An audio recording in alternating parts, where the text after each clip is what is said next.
Sucy Bavarian is many a Little Witch Academia fan's favorite character, and for good reason. She's put down slinging, has an Indiana Jones level of sarcasm, and at first blush, the jerkish member of any good group of friends. The type of person who, if you didn't know any better, you'd wonder why the hell Akko and Lotte put up with her shit. But that's because just like the person who wears their heart on their sleeve, or those that try to please all, the Sucys of the world will be there for their friends at the drop of a witch's buckle-clad hat. Because Sucy isn't merely the person she lets the world see. Just as we all are multifaceted, Sucy is too. And this is made apparent in the wonderful episode 8 entitled Akko's Adventure in Sucyworld. The episode begins with Sucy experimenting late one night while her roommates are asleep. She's up to one of her usual plots involving lots of cackling and an atypical witch's brew. Upon completion of her latest and greatest potion, she debates whether she should force feed it to the sleeping Akko or drink it herself. She ultimately decides that risking Akko becoming a powerful witch is too much of a danger and gulps down the potion herself. The next morning, Akko and Lotte awaken to find Sucy all Sleeping Beauty style. Eventually the two are able to suss out the problem as mushrooms begin to sprout from their beloved sharp-toothed friend. Sucy's potion has put her into a deep rest that no outside force can awaken her from, and someone needs to travel into her mind and find her and extract her, which sounds difficult enough, but Akko isn't quite prepared for the insanity held within one of her closest friends. What we and Akko soon learn is that there are many Sucys operating inside of her mind, forming the Sucy that is known to the outside world. Akko is greeted by two Sucys in particular, Devil and Angel, the first of many references to Western art, that being the classic devil and angel on each shoulder. However, this is cleverly subverted. Devil Sucy greets Akko by stabbing her in the butt with a pitchfork and ruthlessly claiming she's going to kill Akko. Angel Sucy intervenes though, stating that such a thing would be barbaric, only to suggest a more peaceful method like lethal injection. This is then further subverted when both Sucys are on Akko's shoulders, not to convince her to make one decision or the other, but to be convinced themselves as to why they should help Akko. Once they've been swayed via a contract that requires Akko to carry Sucy's books to class for a month, they set up for the original Sucy in a faraway mushroom-shaped tower. And this is where things get particularly batshit crazy in a way Studio Trigger does so well, because then Akko meets all the endless amounts of Sucys that represent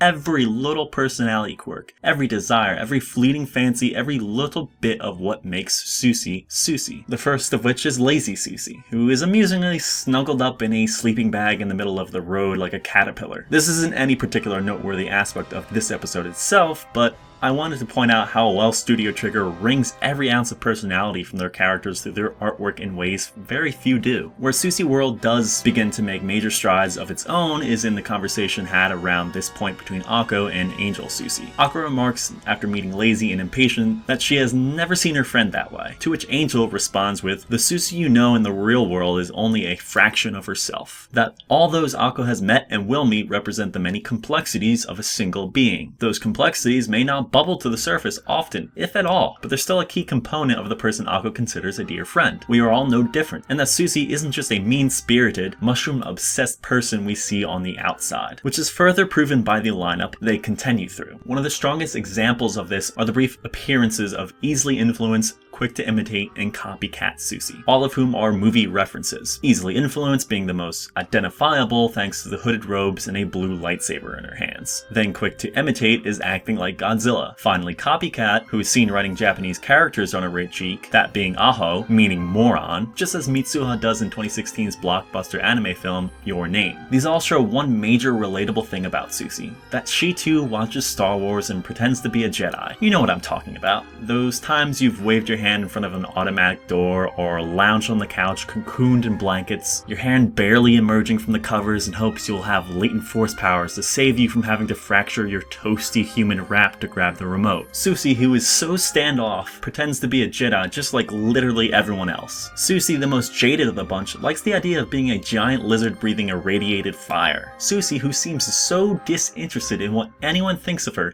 has seen Your Name and wants to pretend to be a star-crossed lover just like Mitsuha. Over the course of meeting them all, Akko sees there is more to her than what Sucy leads on. That we are a little bit of pretty much everything in some capacity. We're more relatable to each other than what we express to be. In a way, how we filter ourselves can be a hindrance on empathizing. Akko is only able to further her friendship with Sucy because of seeing all the different aspects that make up their true self. And so Akko's adventures do of course continue past these seemingly throwaway Sucys. She eventually stumbles upon a sweet child childlike version of her that's about to introduce herself when the Sucy police roll up and toss her into the back of a cop car, all the while reading what can only be described as the anti-Miranda rights. It's here that we see the directorial prowess of those that work at Studio Trigger. It's this clever courtroom scene where Judge Sucys are deciding which Sucys get to live and die. The cuts are rapid fire through every single one, taking the stand with a near instant death sentence being passed down after briefly introducing themselves. These represent our passing fancies, the urges we have to be a Hollywood celebrity or overhaul our physical image per se. Most people rationally kill these notions, as the judges are doing here. Akko is outraged by this, questioning why these feelings need to be snuffed out, arguing every single one of the Sucys on trial make up the real ones, so they deserve to exist. Shortly before being executed for her opinion by a pyramid head rank guillotine, Akko frees herself and all the Sucys were to be offed. Naturally, there is a downside to this headstrong approach. Turns out the innocent looking child, and many of the others Akko freed, should have been squashed. They form a rather monstrous Sucy that threatens to not only destroy Akko and Sucyworld, but the real world as well. You see, as Angel explains, many of these Sucys represent darker urges, that all of us have thoughts and desires that need to be quelled, otherwise the world would be filled with crazies and perverts. You know, like that urge you get to run the car off the road that just cut you off, or kiss that attractive stranger across the bar. Both terrible ideas, and most of us are able to keep them in check. We'll get back to all that in a minute though, as I'd be remiss not to mention how Sucyworld is a testament to how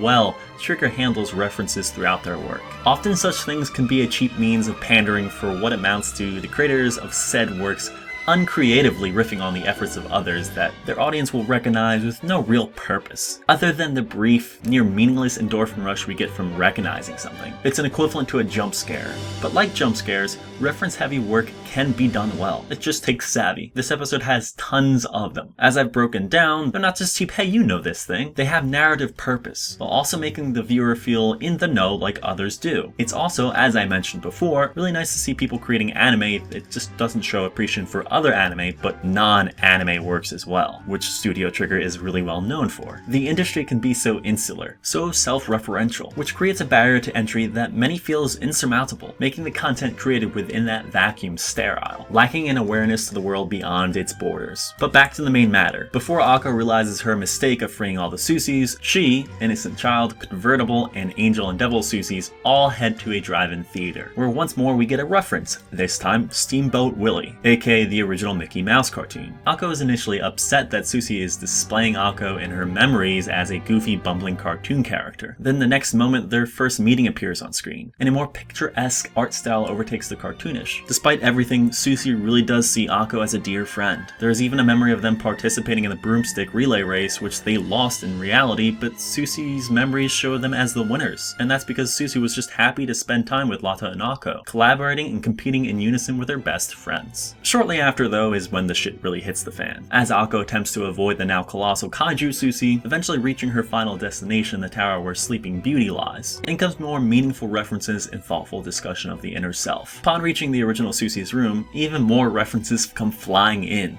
Literally, Kaiju Sucy transforms into a black and purple dragon spitting green fire as Akko navigates a forest of dried thorny vines, at which Sleeping Beauty Sucy lies atop of. So check off that Disney reference. Akko then grasps Sucy, yelling in true Akko form about how Sucy makes her so angry sometimes, but she still loves her. We don't always get along with even the people we enjoy spending time with the most. This especially goes for the Sucys of the world.